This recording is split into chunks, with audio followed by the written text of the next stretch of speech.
When I tell people this story, most think I'm exaggerating. Some even tell me it sounds like the plot of some wild drama series, not real life. But every single word I'm about to share is the truth. And it all began with two women I thought I knew better than anyone else in my family, my aunts. Growing up, my mom's sisters were like second mothers to me. Aunt Carol and Aunt Linda were always around. Carol was the older one, sharp, decisive, the kind of woman who always had her lipstick perfect and her hair pinned up as if she was headed to a business meeting, even when she was just coming by for Sunday dinner. Linda was the softer one, quiet, warm, and the type who would sit with you for hours just to listen, even if you had nothing particularly important to say. I used to think of them as opposite sides of the same coin. They had different ways of moving through the world, but they loved each other deeply. Or at least that's what I believed. That illusion started shattering the day they both came to me with a request that left me speechless. To make sense of that moment, though, I need to rewind. I was 24 at the time, just figuring out my career. I had moved into a modest apartment in Boston, close enough to family to still see them often, but far enough to feel like I had my independence. I worked as a graphic designer, freelancing for small companies while trying to land something permanent.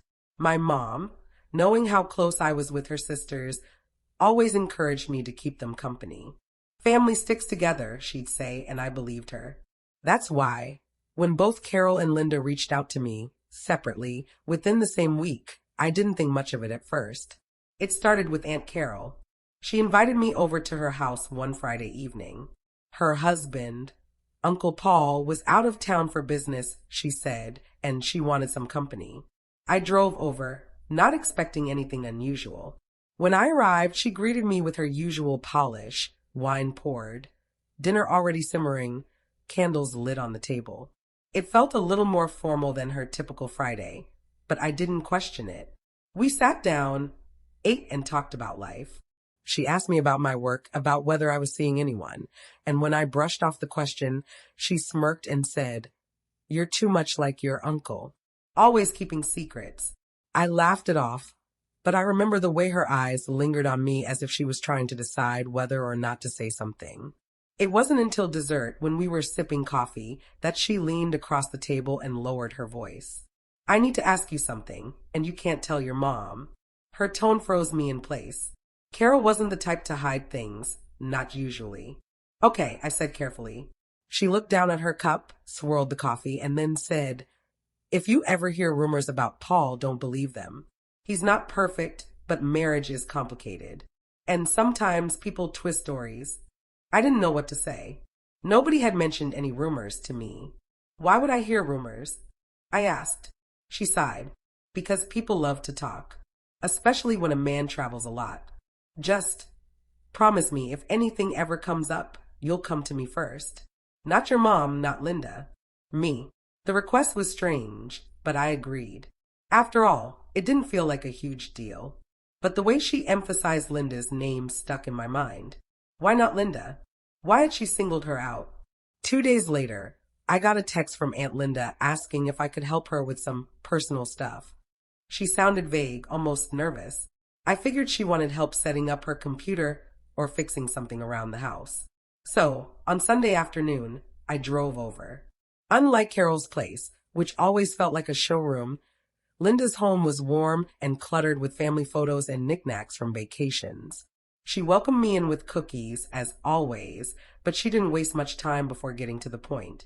She closed the kitchen door, sat me down, and said, "There's something I need to tell someone, and I can't keep it bottled up anymore." I braced myself, thinking it might be a health issue or maybe even something about her kids. But what came out of her mouth made my chest tighten. "Paul and we've been seeing each other." For a second, I thought I had misheard. "Wait, Uncle Paul, as in Carol's husband?" She nodded, tears forming in her eyes. It wasn't supposed to happen. It just did. And now I don't know what to do. The words felt like a thunderclap. My mind flashed back to Carol's request just 2 nights before, her warning not to believe rumors about Paul, and suddenly it all made sense. Carol knew. She must have known, or at least suspected. Linda grabbed my hands, her eyes pleading.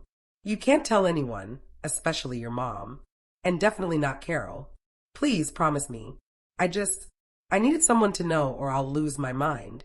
I sat there, stunned, unable to process what was being asked of me. Two women I loved, like second mothers, had just placed me in the middle of the biggest betrayal I had ever seen. And the worst part? They had both sworn me to secrecy, making me complicit in their web of lies. From that day on, everything shifted. Family dinners felt like walking across a minefield. Carol would flash her perfect smile across the table at Paul, who would raise his glass back at her, while Linda would look down at her plate, her hands trembling as she cut her food. Nobody else seemed to notice, but I could see every silent exchange, every flicker of tension, every unspoken word hanging between them. I was drowning in their secrets. It only got worse when Carol came to me again a week later, this time more direct. Have you noticed Linda acting strange? She asked casually as she folded laundry. I swallowed hard. Not really. Why? Carol's lips pressed into a thin line. She's jealous, you know. Of me. Of what I have with Paul. Always has been. Just keep that in mind. I wanted to scream at her, to tell her that Linda wasn't jealous, she was guilty. But I kept my mouth shut, trapped in the promise I had made. The real breaking point came a month later, when Linda showed up at my apartment unannounced. She looked pale, shaken, and she blurted out before even sitting down, I think Carol knows. I think she's going to tell everyone. I froze, panic rushing through me. What do you mean? She's been colder with me lately, short with me. And last night, Paul said something that makes me think she confronted him. If she exposes this, my marriage is over. My life is over. Her desperation was raw, heartbreaking even, but it was also terrifying. I was 24, not a therapist, not a mediator. Yet here I was, being asked to hold the weight of a family-destroying secret. And it wasn't long before Carol made her own request, the one that truly shattered me. She cornered me after Sunday dinner, pulled me aside, and said, if Linda ever tells you anything, you come straight to me. Don't protect her. Don't cover for her. I need you on my side in this.